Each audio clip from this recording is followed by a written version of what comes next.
A little weather thing today on the globe. The corporate rag propaganda dispenser known as the Boston Globe. They have the little weather section where they tell you not the forecast, but the scheduled weather. And they always have a cute little pun that they put in there. Oh, they're so cute, aren't they? The corporate propaganda dispensers, the irresponsible prostitutes who are not journalists at all, not objective whatsoever. They're totally biased in favor of their corporate sponsors, their paymasters. It's propaganda, but their little cute little pun for the weather was same old cold.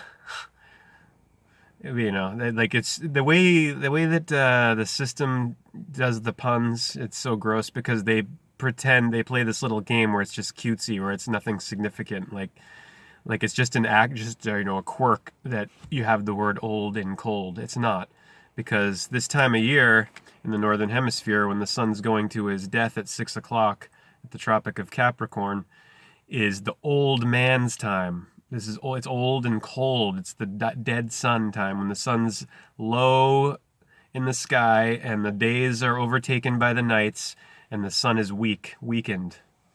He's dead. It's cold and he's old. But now we have this geoengineering going on in the midst of not climate change, not global warming, but the death throes of Mother Earth, who is being killed by all of humanity. Not just the elites who are managing the society and the system of sickness, of base sickness, keeping the masses locked into rat race survival-based basics needs consciousness. It's all of the people who are shirking their responsibility and allowing all of these elites to keep their position perched above the masses. All those who are turning a blind eye and ignoring ancestry, ignorance, and ignoring those who are all of the alarm bells going off, all trying to get them to wake up. And thinking that, living life just for the basics and for comfort and for me, and for pleasure pursuits and instant gratification, consumption, conspicuous consumption is where it's at, and it's just okay. And not in my lifetime. Yeah, the extinction, at least it won't happen in my lifetime. Your lifetime, like there is ever such a freaking thing, because you are not who you or what you think you are. You're infinite consciousness experiencing itself in finite form. It's a paradox, but this is just how it is. Gematria is a legitimate science. English gematria is legit because alphabets from Aleph Beth of Phoenician and where Hebrew Aleph Beth comes from, where the Greek alphabet comes from. These are all numerical ciphers. They all have number encrypted within them. A is 1, the alpha, the beginning. Z, zeta, the end, 1 through 26. Every single letter is positioned where it is on purpose. U is 21, 2 and 1, tree, 3. And you are this 3-tree principle of male, 3 o'clock, female, 9 o'clock, of yang and yin, of Aries and Libra, of Adam and Eve, odd, even, dawn, evening, atom and electron, electra, Ra. Why do you think your midsection there, right above your navel, is called your solar plexus?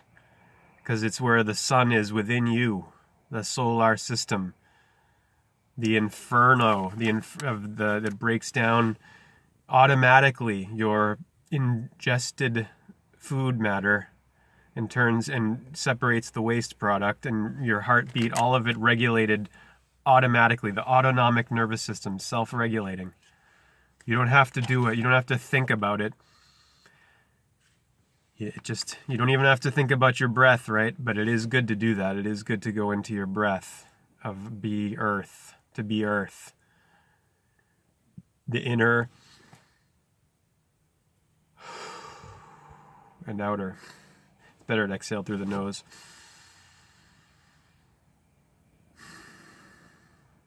meditation, medication, medicine in the middle, the midline of the masculine and feminine. Or are we going this way?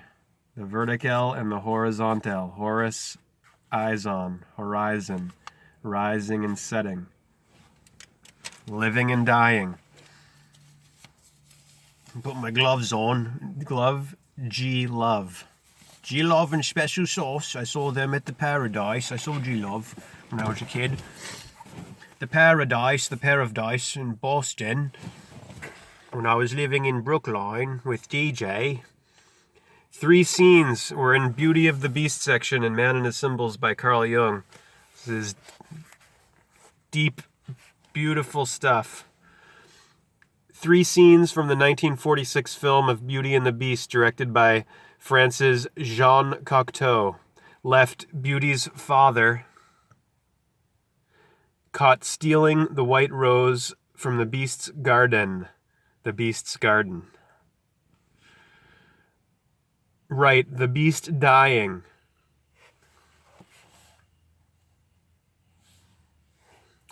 Far right, the Beast transformed into a prince, walking with Beauty.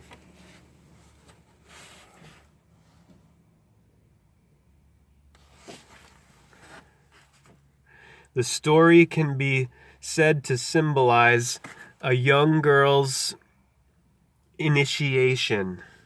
And remember, we're in the section, this is a subsection, Beauty and the Beast, of the archetype of initiation, i.e. her release from her bond with the father in order to come to terms with the erotic animal side of her nature. Until this is done, she cannot achieve a true relationship with a man. I told you yesterday how I just watched the movie the other 2 nights, the 3-hour 1998 film Meet Joe Black,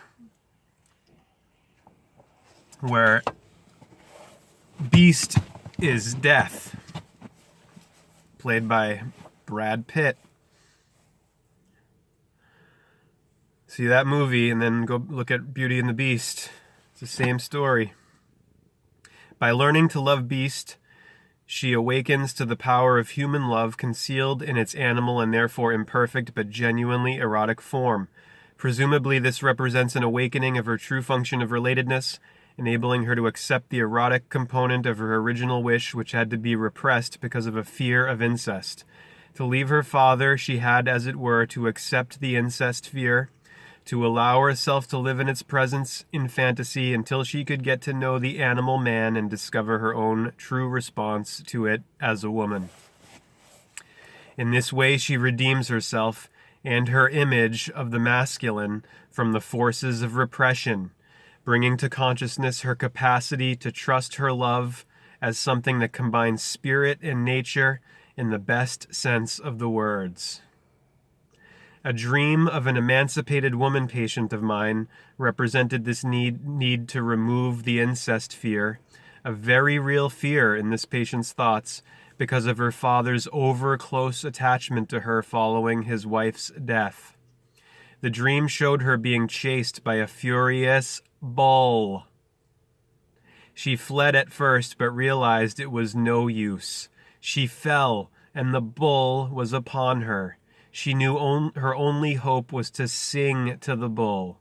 And when she did, though in a quavering voice, the bull calmed down and began licking her hand with its tongue. The interpretation showed that she could now learn to relate to men in a more confidently feminine way, not only sexually, but erotically in the wider sense of relatedness on the level of her conscious identity. But in the cases of older women, the beast theme may not indicate the need to find the answer to a personal father fixation or to release a sexual inhibition or any of the things that the psychoanalytically minded rationalist may see in the myth. It can be, in fact, the expression of a certain kind of woman's initiation, which may be just as meaningful at the onset of the menopause as at the height of adolescence, and it may appear at any age when the union of spirit and nature has been disturbed.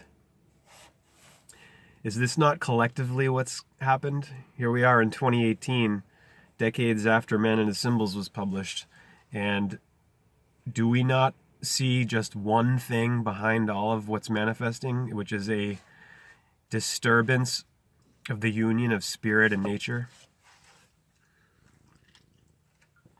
It's the only game in town. When you see, and when you hear, when you have ears to hear, when you understand, when you have the foundation, the basics. A woman of menopausal age reported the following dream. I am with several anonymous women whom I don't seem to know. We go downstairs in a strange house and are confronted suddenly by some grotesque, quote-unquote, ape men with evil faces dressed in fur, with gray and black rings, with tails, horrible and leering. We are completely in their power, but suddenly I feel the only way we can save ourselves is not to panic and run or fight, but to treat these creatures with humanity, as if to make them aware of their better side. So one of the ape men comes up to me and I greet him like a dancing partner and begin to dance with him. Later, I have been given supernatural healing powers and there is a man who is at death's door. I have a kind of quill or perhaps a bird's beak through which I blow air into his nostrils and he begins to breathe again.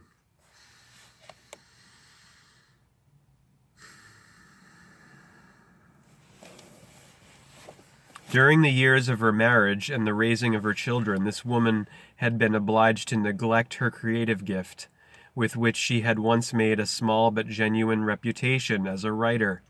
At the time of her dream, she had been trying to force herself back to work again, at the same time criticizing herself unmercifully for not being a better wife, friend, and mother. The dream showed her problem in the light of other women who might be going through a similar transition, descending, as the dream puts it, into the lower regions of a strange house from a too highly conscious level. Level, Level.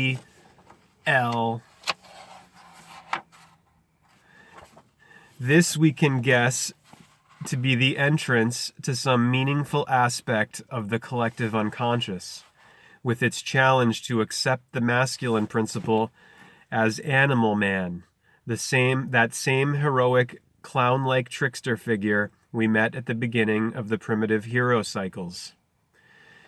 For her to relate to this ape man and humanize him by bringing out what is good in him meant that she would first have to accept some unpredictable element of her natural creative spirit. With this, she could cut across the conventional bonds of her life and learn to write in a new way, more appropriate for her in the second part of life. That this impulse is related to the creative masculine principle is shown in the second scene, where she resuscitates a man by blowing air through a kind of bird's beak into his nose. This pneumatic procedure suggests the need for a revival of the spirit, rather than the principle of erotic warmth. It is a symbolism known all over the world. The ritual act brings the creative breath of life to any new achievement. The dream of another woman emphasizes the nature aspect of Beauty and the Beast. And we'll continue on to that. We'll leave it there for now. We'll continue that dream. We'll give you that dream later. Above, the Greek god Dionysus, where the name Dennis comes from, and Denise, the female version, ecstatically playing the lute in a vase painting. The frenzied and orgiastic rites of the Dionysiac cults symbolized initiation into nature's mysteries. Right. Maenads worshipping Dionysus, far right, satyrs in the same wild worship. Wild worship!